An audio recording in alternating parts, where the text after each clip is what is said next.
Little Wilsa was playing outside her home in Gravity Falls, a tourist attraction for the most mysterious, deadliest town in all of Oregon. Wilsa was only a little 5-year-old girl at the time, and yet she had already seen the most horrifying things she was never supposed to see at a young age. But her parents wouldn't believe her when she would say, "Mommy, there's a monster under my bed," when there really was.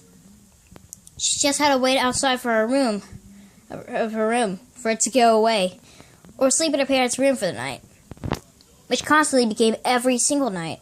Oh, how scared Wilsa was, not knowing where, what, how they came to be, and why would they come to Gravity Falls. Wilsa had accidentally kicked her yellow black striped ball over the wooden fence leading to the woods. She opened the lock on the fence and ran happily into the woods, not knowing something was there that had been watching her since she was born. A good 30 minutes had passed, and she was looking through the green, brown, itchy grass and tall 20-feet pine trees for a missing plastic ball.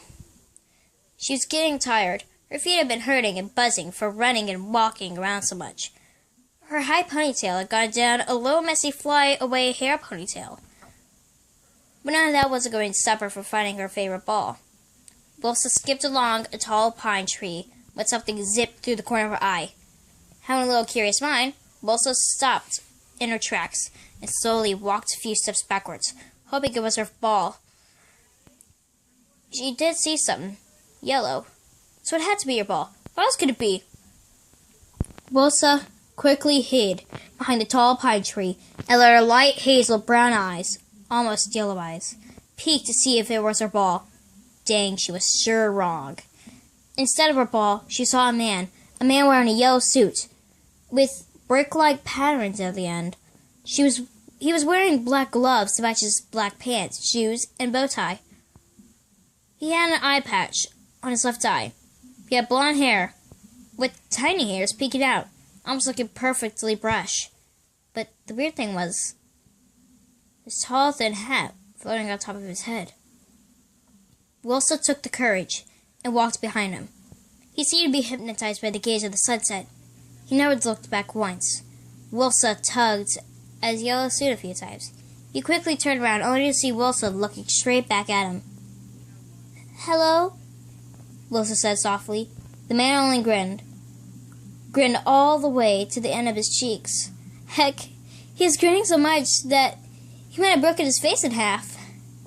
He bent down to Wilsa's height level and said, "Well, hello there, little lady. What are you doing here by yourself? A young, pretty lady like you should not be wandering here by yourself," in a chilling, spine dark tone. I'm here looking for my ball. Have you seen a ball lying around?" "If you have, it's mine," Wilsa said, smiling, not being afraid of the formal-dressed man. The man stood up and dusted himself off. He took a yellow-black striped ball from his back and said, "You mean this ball?" he said, grinning even more. Wilsa gasped. Yes, give me please, it's my favorite!" Wilsa said, trying to get the ball from the man's hands. He dropped it on the floor, and Wilsa quickly grabbed it. "Thank you, mister," she said, looking up, but only to find him gone. Vanished. Gone in less than a second. You name it. But he was gone.